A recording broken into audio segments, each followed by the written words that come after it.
the simplest thing is that after everyone speaks, we say, "We're here for you." And at first I was like, I don't know what that even is. And I came, and it's such an important part of my day now. I never really tried the Frenchwood soup before Soup Troupe. It really opened my eyes to a whole new part of the Frenchwood's dining hall. Soup Troupe is really inclusive, and Soup Troupe is a place where everybody can just come and talk about soup when it's good, and also complain about soup when it's bad, because we all deserve a good bowl of soup in our lives. Well, I never thought that I could ever meet a group of people so welcoming and kind and loving. I never have soup other than Frenchwoods. We know the kitchen staff just works so hard making these delicious soups for us every day. And just Soup Troupe is just the way we want to thank them and show that they're truly appreciated. Being able to talk amongst my peers here at Frenchwoods about the daily soups has really enhanced my daily life. Soup Troupe has really brought me and Ray close together. Yes. I don't think we would have been this close if it hadn't been for the soup that we get every day. It's really helpful. We're here for you. I felt like I was the only one who could express my love for soup in such a dynamic way. Thank you, Soup Troupe. Thank you, Soup Troupe. Thank you, Soup Troupe. Thank you, Soup Troupe. Thank you, Soup Troupe. Thank you, Soup Troupe. Thank you, Soup Troupe. Thank you, Soup Troupe. Thank you, Soup Troupe. Thank you, Frenchwoods. Hey Soup Troupe, it's Cole. One of your founders. I wanted to thank Soup Troupe for being such an inclusive space. I love you all. Keep enjoying soup and save me a mushroom and brie.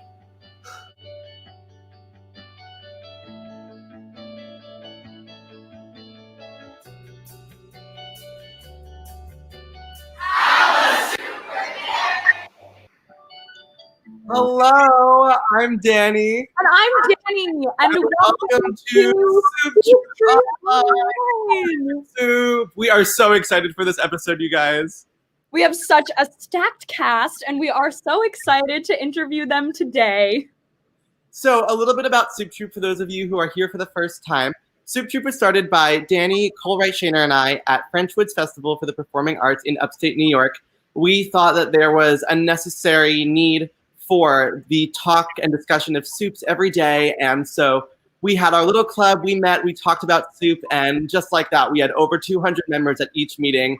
And we realized, during the coronavirus pandemic that we wanted to move that platform online and bring soups to people worldwide. So we are so excited to be here today with these amazing guests. So, Danny, as the Thanksgiving season is coming up, it's actually next week in a couple of days, I just wanted to ask you, if you could, theoretically, take any Thanksgiving food and make it into a soup, what food would it be? All right, that's a great question, Jenny. And I'm going to have to say, because there are so many Thanksgiving soups that already exist, and I don't want to use an out that way, something that I think would be really good souped, is that a verb? Would be like the cranberry sauce. Ooh. I don't necessarily know if I want that as the broth, but I definitely want some cranberry, some turkey soup. That sounds delicious. I'm not going to lie to you. To someone I think that they have to make it. That sounds very yummy. Hale and Hardy. Hale and Hardy, we're commissioning you. It's called the Soup It Project. Jenny, I have to ask you the same question. What are you hoping for this holiday season? So I love Thanksgiving soups, and for Thanksgiving, traditionally, my mom likes to make a nice butternut squash soup, like a nice fall soup. But what I'm thinking that might just up that butternut squash game just a little bit more is this is my favorite Thanksgiving side, the sweet potatoes with the marshmallows on top. Yep. Absolutely incredible. So what I'm thinking is that we take maybe like a sweet potato soup and put marshmallows on top. See, that's borderline like dessert soup, but you know what? I think it would be delicious. I think that sounds really yummy. So I had last night, I just came back to Long Island. You could see my new background. And I had Dairy Queen for the first time in so long. And, by the time I left my car to eat the Dairy Queen, it was a little soupy, and I was wondering, if someone is going to soup an ice cream, but that's a dessert soup. Yeah. Anyway, We are so excited to welcome the first of two extraordinary guests today. You may know him as the Evan, Jared, and Connor standby for the Dear Evan Hansen National Tour. He was also Joseph Hughes in the Connecticut Repertory Theater 1776, directed by Terrence Mann, and I could see that he's shocked that I knew that. And he is also a 2019 Michigan graduate. We are so excited to welcome Mr. Matthew Edward Kemp. Hi. Now you're doing my resume. Danny really he threw in the director too. He was really on it. Yeah. Okay. Well, we're so happy to have you here. Welcome to Soup I'm so happy to be here. All right. So our first question that we like to ask all of our guests is, what is your favorite soup memory? Okay. Soup memory. It's got to be from quarantine, making French onion soup for 2.5 days. It was just slow roasting in a Dutch oven on my stove, and I just had that going. When we were in Salt Lake City when Corona happened and Broadway shut down and all that, and we flew home, and my parents were like, "Can you start cooking for us?" And so I was like, "Yeah, absolutely." And that was one of the first things I made with fresh bread, and we just had French onion soup for 3 days and got really sick of it. But that is one of the best soups to just slow cook for a long time, and it's just, you know what I'm saying? Yeah. Keep it on the stove, just Absolutely.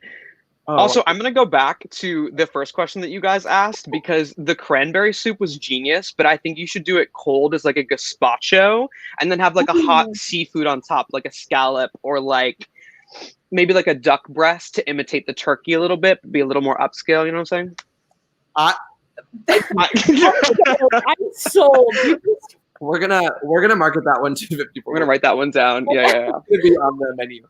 All right. So we know that you have toured the country doing Dear Evan Hansen. You've gone on for all 3 tracks. Congratulations. Mm-hmm. Thank you. What was a standout city to you, and were there any soups, in said standout city that record?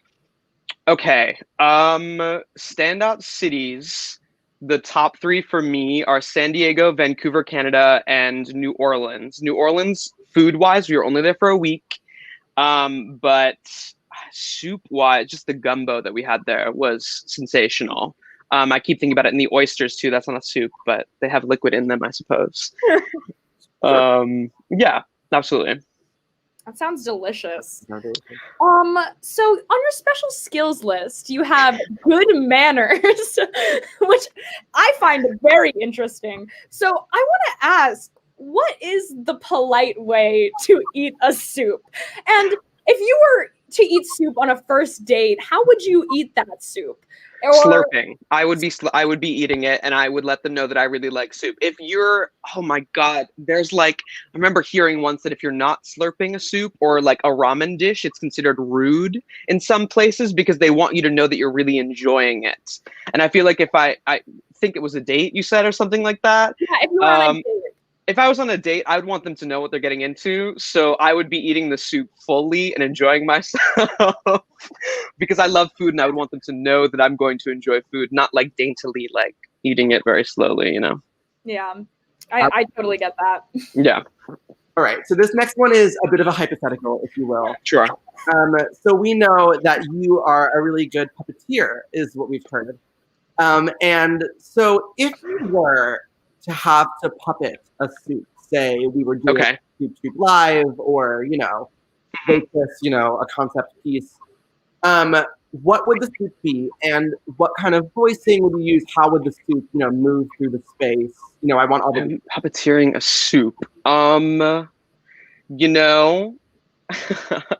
Immediately my mind went to a soup dumpling, which has soup in it. Yes. So I'm going to count that one. I think it would be a lot of aggressive, stomping and movement. But then when it explodes and the soup comes out, it would be very fluid, definitely a movement piece, some classical music, or even better yet, the Inception movie, soundtrack of that movie just going on in the background. I feel like it would be drama.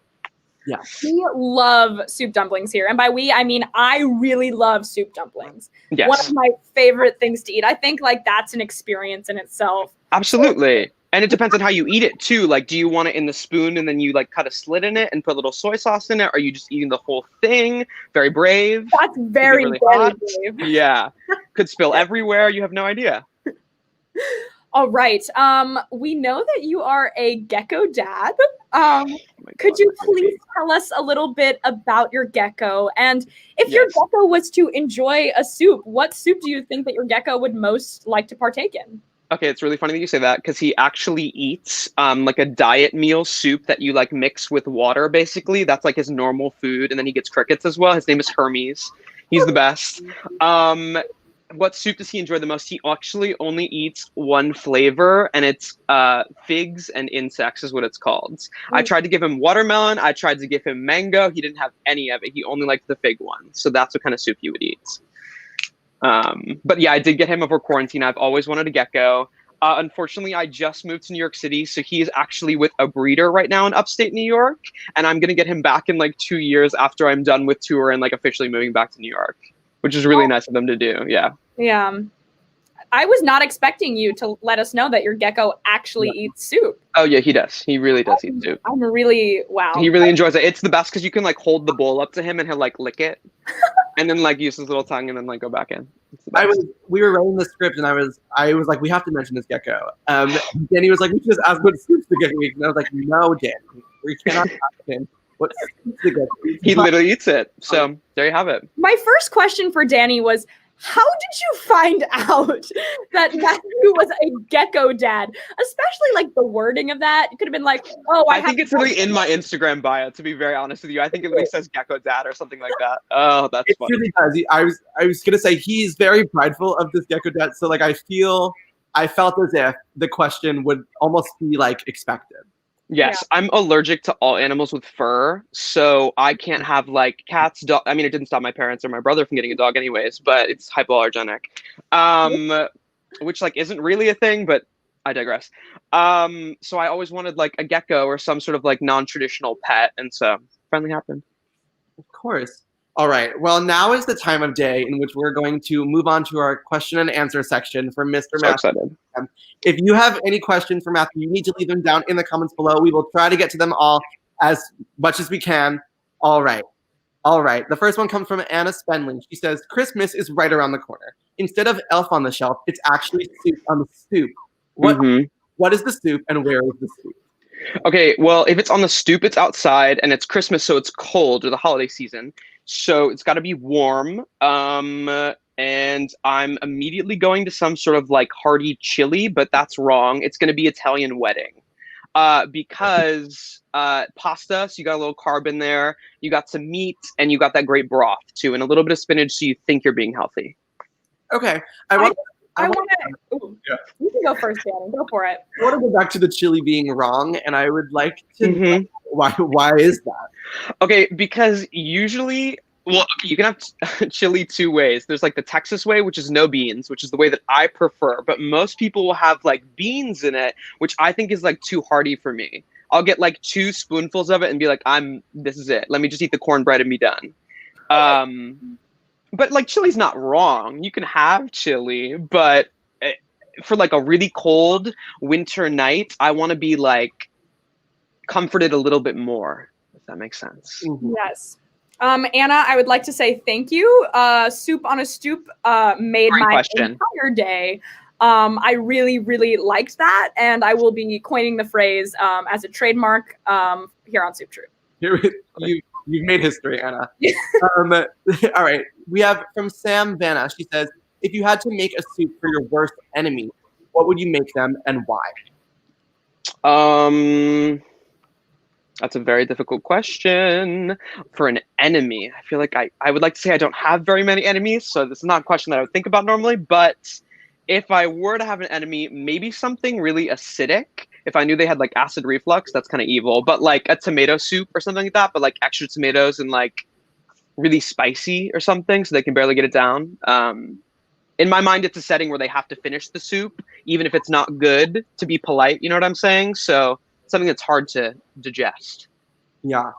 We had Ashley Reyes on maybe a month and a half ago, and she talked about her favorite soup memory was when she came home like the first time ever from a hangover, and her dad made mondongo, which is like innards and supposed to be terrible, and she's supposed to hate it and it's supposed to work, but she like loved it.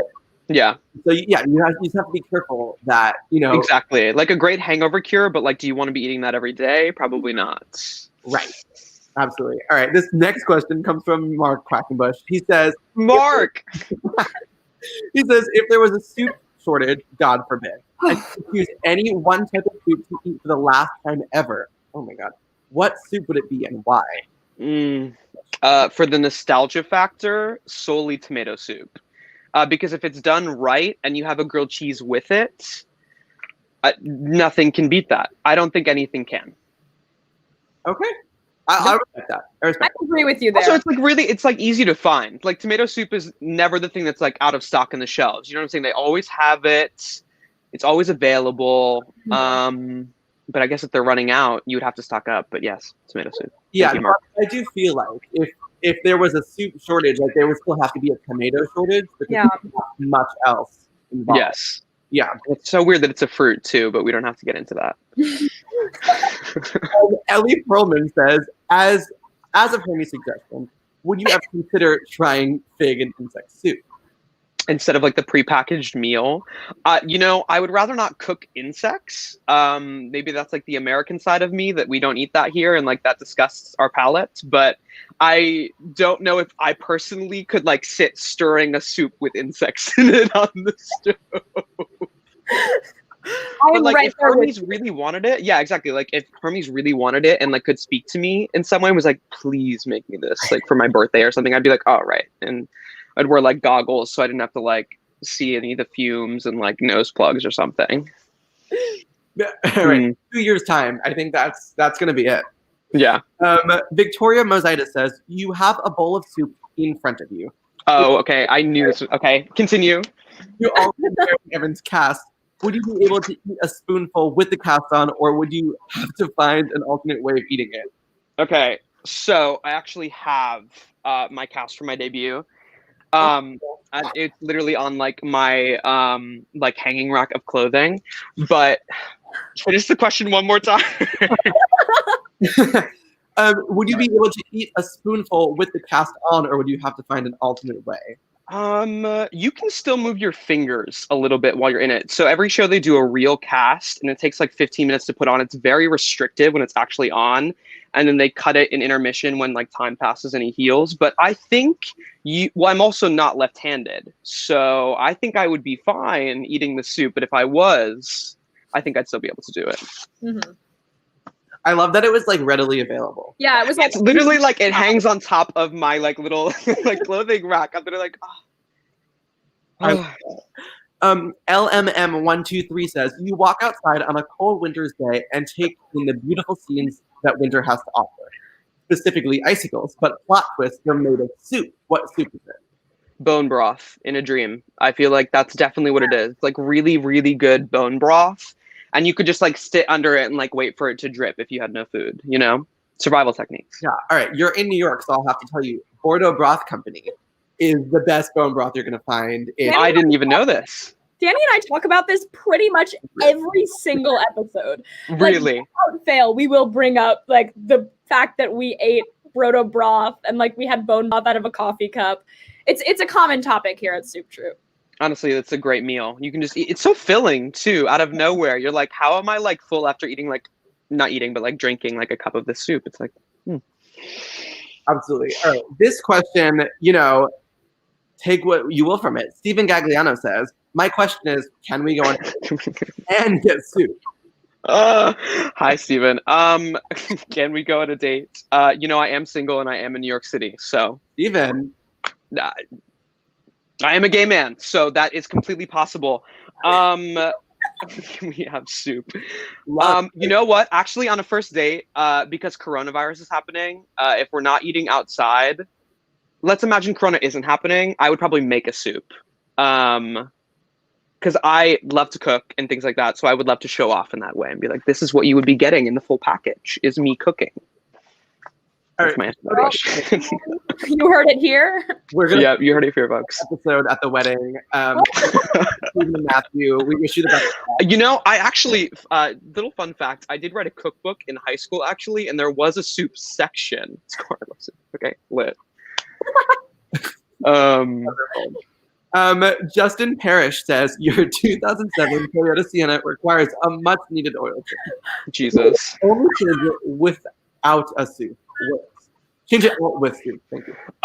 Like corn chowder because it has a high, like, because corn has ethanol in it or something. Isn't that like an alternative food source?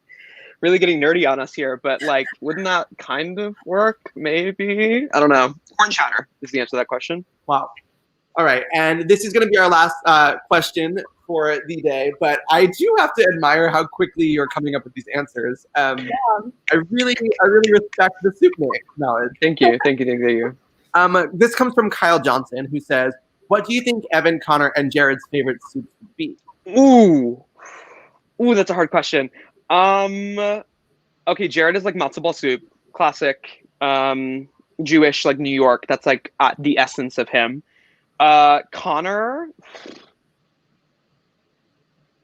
it would be like not soup. It would be like ramen or like,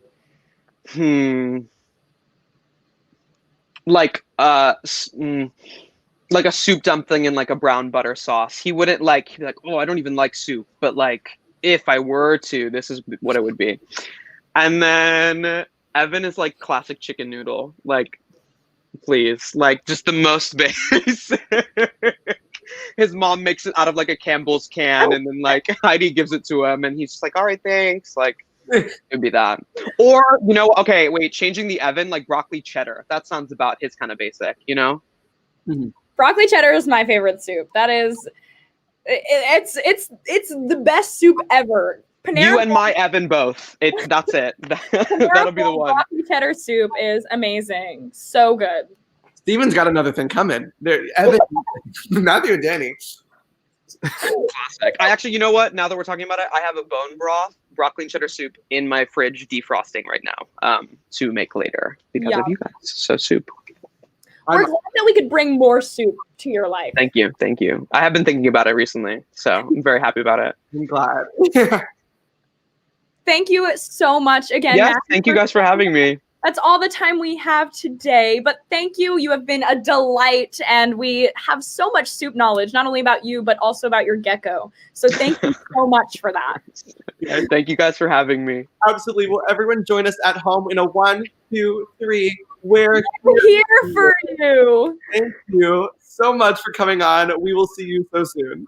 Awesome. Thank you. Thanks, guys. Bye. That was Matthew Edward Kemp. You simply must learn more about him and his gecko, and maybe Steven, on Instagram at Matthew the Ginger. You must follow him. I will do it. I'll be waiting for the follow back. All right. We are so very excited to welcome our next guest here to Soup Troupe Online. His name is Josh Grisetti. He played Marty Kaufman in my favorite show, It Shoulda Been You, and won the Clarence Darrowd. I said that wrong. Clarence Darrowd Award for it. He also replaced John Cariani in Something Rotten as Nigel Bottom, and he also did Prince of Broadway, the pre-Broadway production in Japan, in which he got to perform Wait Till You See What's Next, which we're all jealous about here in New York. Please welcome the one and only Josh Grisetti. Hey! Hi. Welcome to Soup Troupe. We're so happy to have you here today. I am so honored to be here today. All right. Our first question, again, that we ask to all of our guests is, what is your favorite soup memory? You know, I sat here racking my brain because I heard you ask this to Matthew, and I here's the truth. I am not a foodie. I don't think about food very often. If they made a pill that just I could take and satisfy all of my dietary needs, I probably would, like to the horror of most of my friends. And so it's hard to actually remember. But then I thought, oh, you know what? I'm going to take this slightly off course and meld it with the theater community that I know you all love so much, and tell the story that one of the first scenes in Something Rotten is the character of B making a boiled cabbage soup for the two brothers.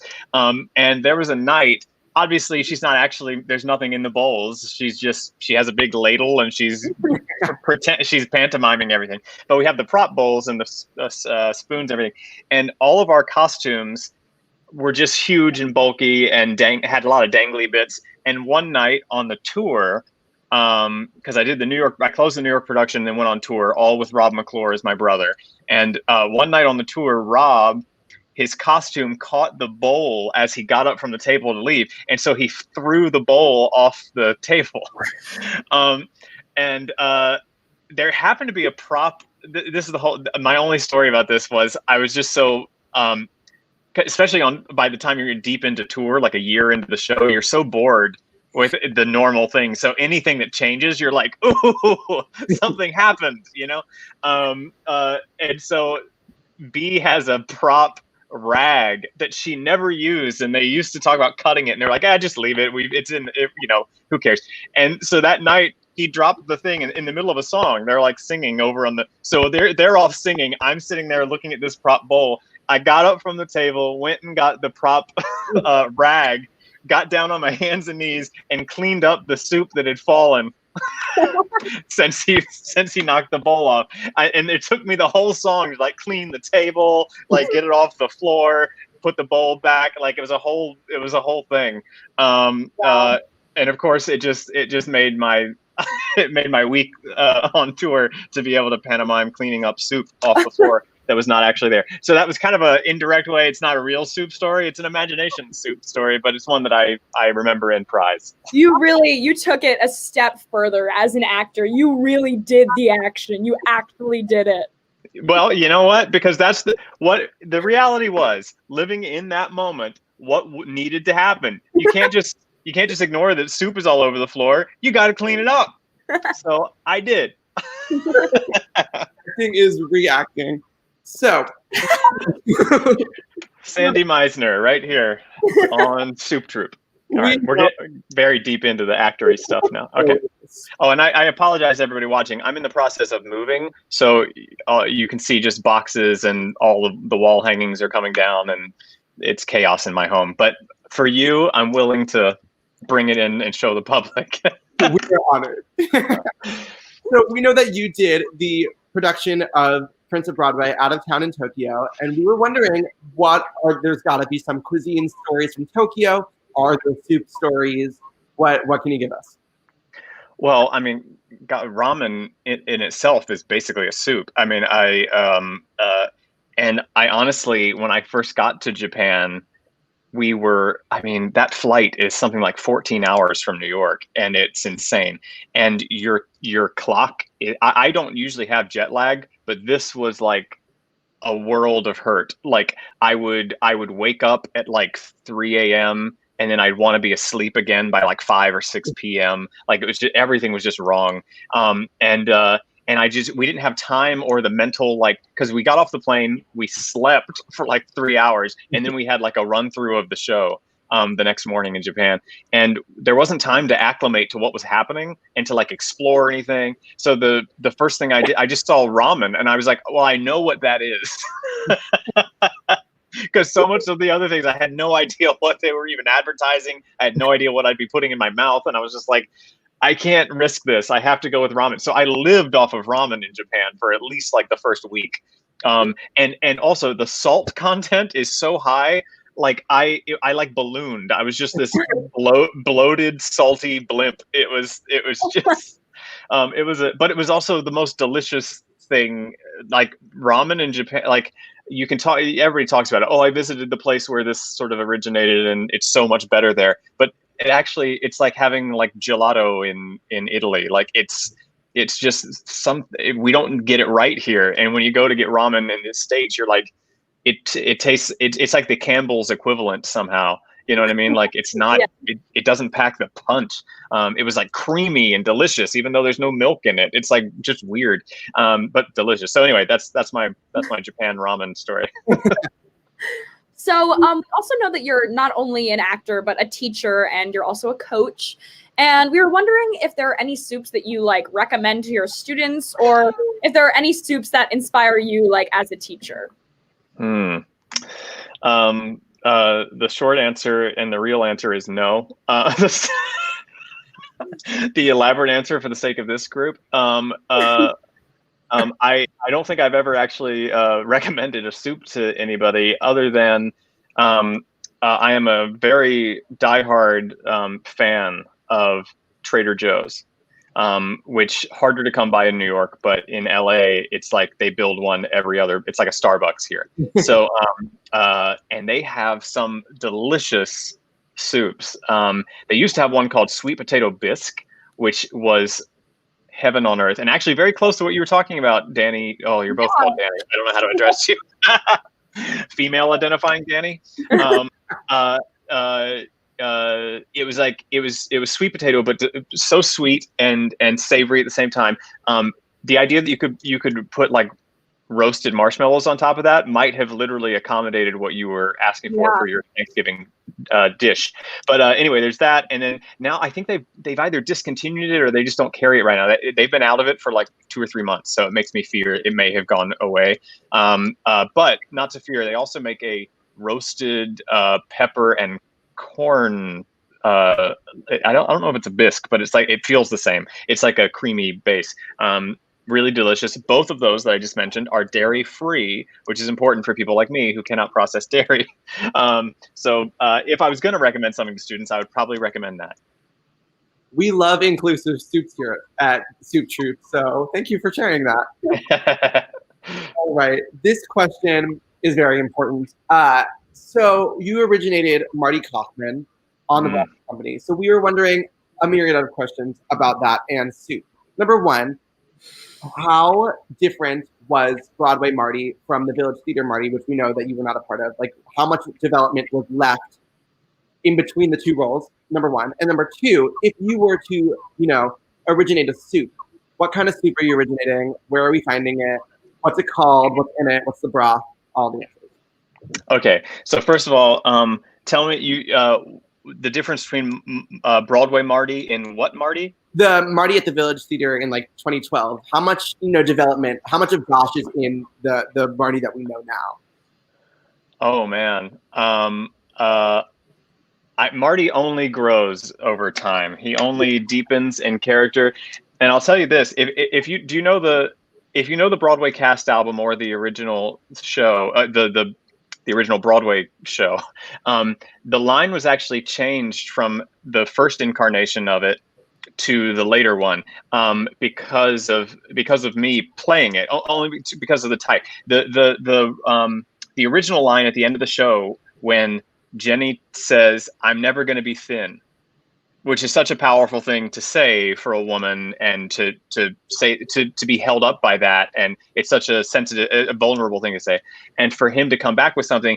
The original line written was, "I'm never going to be tall," because they imagined a shorter actor playing it. But I am, almost 6 feet, and it was like, well, that's not really, you're not really, that doesn't really make sense. So they changed it to, "I'm starting to lose my hair," which at the time was completely not true. I had a full head of hair, and it was like, well, I mean, I can say that, but I don't, it doesn't really, now it's actually starting to happen. I don't know if I'm trying to get a good angle. See, there it is. Kind of pulling back up in here. I'm actually starting to thin on the top of my head. So I'm like, oh, now I'm actually truer to the lines that we were speaking, because now I could honestly say I am beginning to lose my hair. So in that sense, I'm only getting closer to Marty in 2020 than I was in 2015. Does that answer your question? It does, but also the soup that we're originating. I need all of Yes. Yes, the soup that I'm originating. I gotta say, I like a creamier soup, which is ironic because I can't do actual cream. I envy your cheddar and broccoli, because I until Daya makes a version of that, I can't have that. Yeah, I guess I would stick with something like that. I would go with the two that I recommended from Trader Joe's. I would originate something in that ballpark. Something like, so I like sweet and savory together. Like, so you get any combination of that, and sweet potatoes are kind of where it's at. I think sweet potatoes are a superfood. If you're stuck on an island, that's one that'll keep you alive. I don't know how you get sweet potatoes on your island, but if you could, I recommend it. So I feel like, all things considered, sweet potato would probably be the base. And I feel like it's thematic for this season of the year too. So I'm sticking with it. Yeah, for sure. All right, now is the time that we will be playing a game. It is called Speed Round. So, how this works. So, how this game works is we will go as fast as we possibly can, and we will give you roles that you have played in the past, and you will have to name a soup that represents that character. Don't think too much about it. Just let it come from the heart. No pressure. It's just a fun game that we play on the show. Do you think you can handle it? Is the question. I have no faith in myself whatsoever. So let's go. Josh Grisetti, speed round, and we go. James Pierpont Finch. I'm sorry, you cut out. Say that again. Oh, Jay Pierpont Finch. Did I cut out again? I'm only hearing like, I'm hearing. Jay Pierpont Finch. It sounds like you're saying James and the Giant Peach. Okay, I'll say it. Can you hear me? Yeah. Jay I think I can hear you. Ooh, Jay Pierpont. Oh, Jay Pierpont Finch. Okay, wow, you are digging in my past. That was 10 years ago. Jay Pierpont Finch. He would have something very upscale, probably a gazpacho, served in a very small dish, meant to seem fancier than it is, even though it may or may not actually taste good. All right, the MC. Oh, he would have something very bold, probably with things you don't expect in it. Like it's a savory base, but it has like fruit in it at the same time. All right, next is Nigel Bottom. Well, he'd have boiled cabbage soup with a pinch of salt. All right, David Kolowitz. David Kolowitz would clearly have matzo ball soup. All right, Marty Hoffman. Now, Marty would have a sort of upscale, high, like a reinvention of matzo ball, like a deconstructed matzo ball soup, with extra spices that you don't expect, with a little hint of sweetness, but mainly more savory than you think it's going to be. That's Marty. Oh, for sure. Louis Plunk. Oh, Louis Plunk would absolutely have like a Campbell's can of something. You know what? Campbell's makes a sweet potato soup now in a can, and it looks like it might be good. It's actually disgusting. That's what Louis Plunk would probably have. All right, Mark Cohen. Mark Cohen. Mark would actually have like this homemade gourmet like chunky stew based on some recipe in France, but put it in a really old dirty pot to make it look like he's like, grungy. All right, and last but not least, we have Mr. Wormwood. Well, Mr. Wormwood would probably go for the fig and insect soup made to human scale from Matthew's Lizard. Tying it all together. See? It was a nice callback from earlier. I loved it.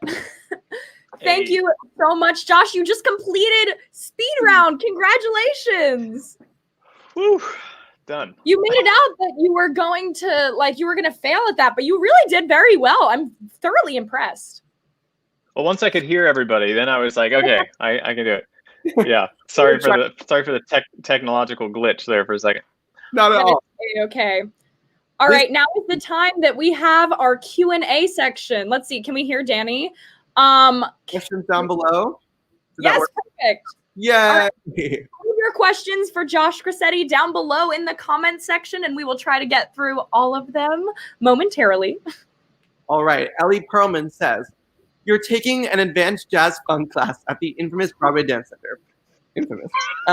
You're noticing you're sweating soup. What would you be sweating for jazz funk? Well, first of all, if I'm at the jazz funk dance class, That's about as likely as me sweating soup in real life. So, so first of all, this is a contextually correct question. But I guess if I'm sweating soup at a jazz funk, God, I feel like it's got to be like the base of, it's gonna be like a roux. It's gonna be like the base of a gumbo or something. Yeah, something hearty. That sounds right. Annis Bentley says, ho, ho, ho. You go to put a Santa hat on your head, only to find it's filled with soup. What soup falls in your head and out of the Santa Claus head? I think given that his suit is red and it's Christmas, I kind of want to see, I want to see the colors of the holiday. So I'm going to go with a split pea soup. So we got green on the red. You're really thinking about the whole aesthetic here. I really appreciate that. Well, I've also started directing, so it's just it just comes to me. It just comes to me. It's like it's a gift. Emma Harris says, it's coming on Christmas. They're cutting down trees. If you had a river to skate in, what soup would the river be made of? Wow.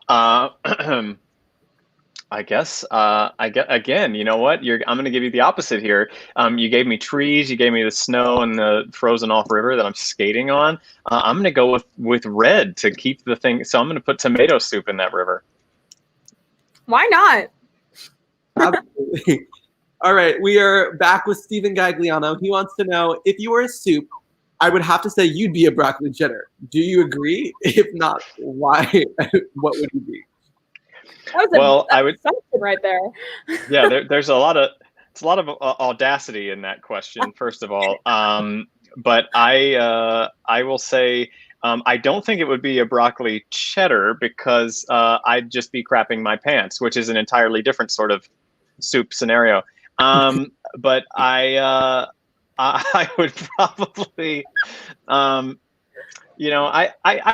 going to stick with only because I'm such a fan of Trader Joe's on this. I'm going to stick with, if I had to be a soup, I think I would be a nice, unsuspecting sweet potato bisque. My wife would be thrilled to hear that. But everybody's like, oh, that's interesting. I don't know if I'd like that. And then they try it and they're like, I never want to have any other soup again. So, and I feel like that's true to me. All right, I'll take it. Paris says, it has been 1,000 years and the earth has now been uninhabitable, caused mankind to search for a new planet to call home. When they get there, they realize all of the oceans are soup. What soup is it? Oh, nice. Well, I mean, God, if all the oceans are made of soup on this foreign planet, I hope it's not something just predictable from our planet. It should be, it should be like moon soup. It should be frozen Martian soil soup. Like it should be something that we have yet unknown. Like I have fantasies about like, what if there was a world made of just things that were all edible? Like what would the sand be? And I like to think it's the crumbs at the bottom of like really sugary cereal. Like it's just, that's what the sands of the beaches are. Maybe the oceans are made of milk in that place. Now put that into soup world. I'd like it to be something unpredictable, something that we don't know of yet. Yeah, a little stardust in that magic soup. Absolutely. C. Hargrove says, if 2020 could be a soup, what soup would it be? In addition, with 2021 not being too far away, what soup would you hope 2021 to be? Okay, I'm going to base this on the election that just happened and just think if that's the template for 2020 versus 2021, I think what that means is 2021, first of all, well, no, I'll start with 2020. 2020 is a mix of sort of toxic waste and medical waste from like a hospital. It's like they took it all and they squished it down and wrung it out, and just whatever liquid dripped out of the medical waste went into the soup. So that's 2020's batch.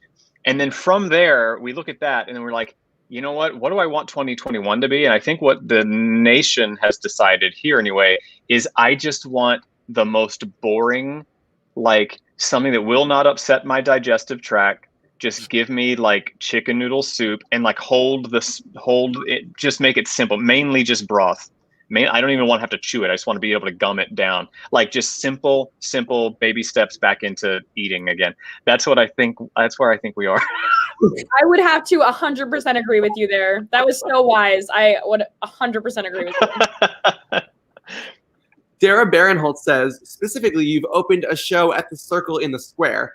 What soup do you serve at intermission? What do I serve at intermission at Circle in the Square?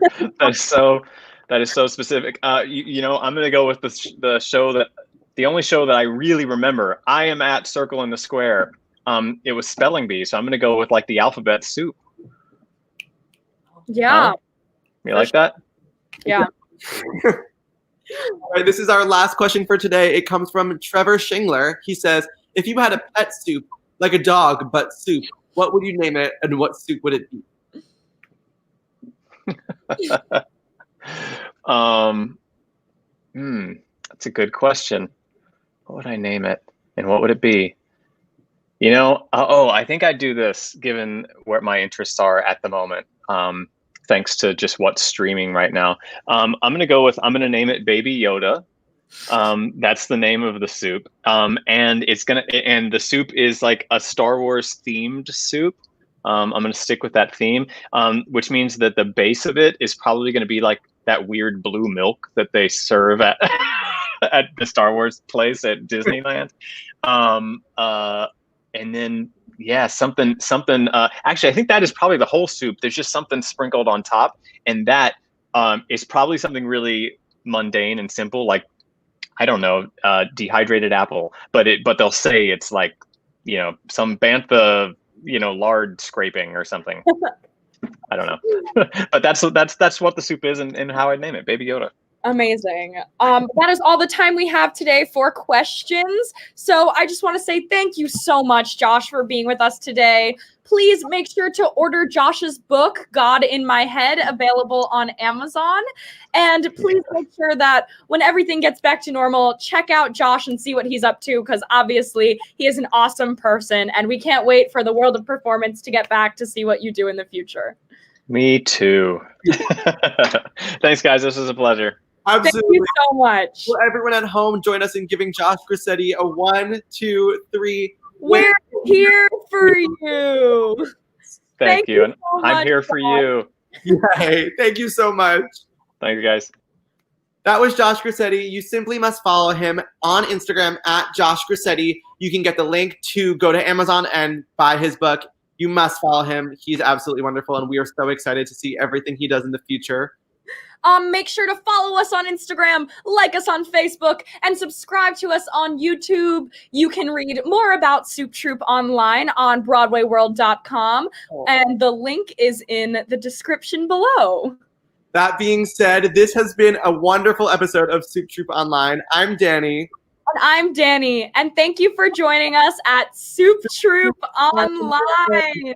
Ready, everyone at home? 1, 2, 3. Have a super day. Bye, guys. See you next week. S for the sweet, sweet soup we eat at lunch all day, all week. O for always meet us after lunch in the canteen. Q for everything to come together through any mood. Please welcome members from every troop on next week's